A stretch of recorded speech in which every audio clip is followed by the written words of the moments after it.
Hi everyone, welcome to episode number 2 of egg pizza కథ. ఇది కథ కాదు, నా ప్రేమ బాధ. నేను మీ జితేష్ కృష్ణ. ఇంకా స్టార్ట్ చేద్దామా? ముందు ఎపిసోడ్లో చెప్పినట్టు ఆ బ్లూ కలర్ శారీ అమ్మాయి అలా వచ్చిన ఆపోజిట్ సైడ్లో ఉన్న టేబుల్లో కూర్చుంది.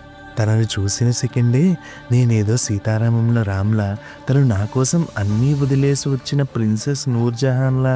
అరే, ఆ సినిమాలో హీరో చచ్చిపోతాడు కదరా. సారీ. అరే ఎడిటరు, ఇంకో టేక్ తీసుకో.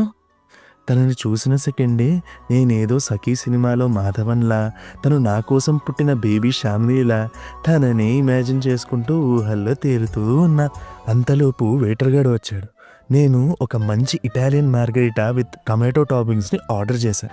స్పెసిఫిక్గా అదే ఎందుకంటే ఎప్పుడో ఒక ఇంగ్లీష్ మూవీలో చూసా హీరో అదే ఆర్డర్ ఇవ్వడం. ఆడు హాలీవుడ్కా హీరో అయితే నేను టాలీవుడ్కా టామ్ బాయ్ అనుకొని ఇది ఇచ్చేసా. అలా ఆ పిల్లని చూస్తూ ఇలా నా పిజ్జా కోసం వెయిట్ చేస్తున్న నాకు ఆ తింగరి వెయిటర్ గాడు ఒక పిజ్జా తెచ్చి నా ముందు పెట్టాడు. దాన్ని చూసి నేను ఒక్క సెకండ్ షాక్ అయ్యా. వై? బికాస్ నేను చెప్పింది టమాటో టాపింగ్స్ పిజ్జా, వాడు తీసుకుని వచ్చింది మిర్చి టాపింగ్స్ పిజ్జా. దాన్ని చూసిన నెక్స్ట్ సెకండ్ నేను మ్యాన్షన్ హౌస్ కొట్టిన బాలయ్యలా రెచ్చిపోయా. ఆ వెయిటర్ గారిని పట్టుకొని, రే, నేను ఆర్డర్ ఇచ్చింది ఇటాలియన్ పిజ్జారా, ప్రొద్దుటూరు కారం దోశ కాదు. ఆ వెయిటర్ గాడు భయపడుతూ, సారీ సార్, ఏదో పొరపాట్లో మిస్ అయ్యి మీ పిజ్జా ఆ బ్లూ కలర్ శారీ అమ్మాయికి ఇచ్చేసా అన్నాడు. అది వింటూనే నా మైండ్లో ఒకటే రన్ అయింది. ఇది ఏదో పిజ్జా మిక్సప్ లాగా లేదు, డెస్టినీ సెటప్ లాగా ఉంది.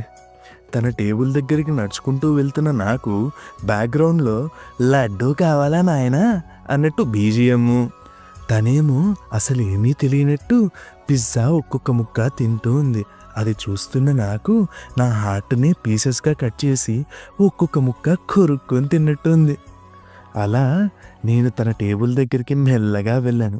ఎక్స్క్యూజ్ మీ అని స్టార్ట్ చేసి ఏం చెప్పాలో అర్థం కాక కన్ఫ్యూజన్లో గట్టిగా, నువ్వు తింటున్నది నా పిజ్జా అని చెప్పేశా. ఒక్క సెకండ్ షాక్ అయిన తను, ఇదిగోండి మీ పిజ్జా అని చెప్పి నా చేతిలో నా పిజ్జా పెట్టింది.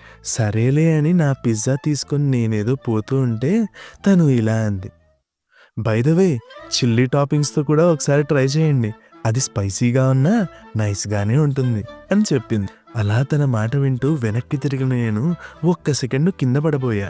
దాన్ని చూసి, హే, బీ కేర్ఫుల్, పిజ్జా తినడానికి వచ్చి హాస్పిటల్కి వెళ్తావా ఏంటి అని చెప్పి నన్ను మందలిచ్చింది. అది విన్న నాకు మైండ్లో, హాస్పిటల్కి కాదండి, మీ హార్ట్లోకి దారుంటే ఏదైనా చెప్తే అలా వచ్చేస్తా అని చెప్పి అనుకున్నా. సో అలా పిజ్జా మిక్సప్తో మొదలైన మా తొలిచూపులు నెక్స్ట్ దశకి ఎలా వెళ్ళాయో తెలుసుకోవాలంటే మీరు వినాలి ఎగ్ పిజ్జా కథ. ఇది కథ కాదు, నా ప్రేమ బాధ. వాయిస్ ఓవర్ ఇచ్చింది జితేష్ కృష్ణ, స్టోరీ ఇచ్చింది రామ్ కృష్ణ, ప్రొడ్యూస్ చేసింది లియో సోల్జర్ ప్రొడక్షన్స్ అన్నమాట. సో నెక్స్ట్ వీక్ సేమ్ టయానికి మళ్ళీ కలుసుకుందాం. ఇట్లు మీ జితేష్ కృష్ణ, సైనింగ్ ఆఫ్.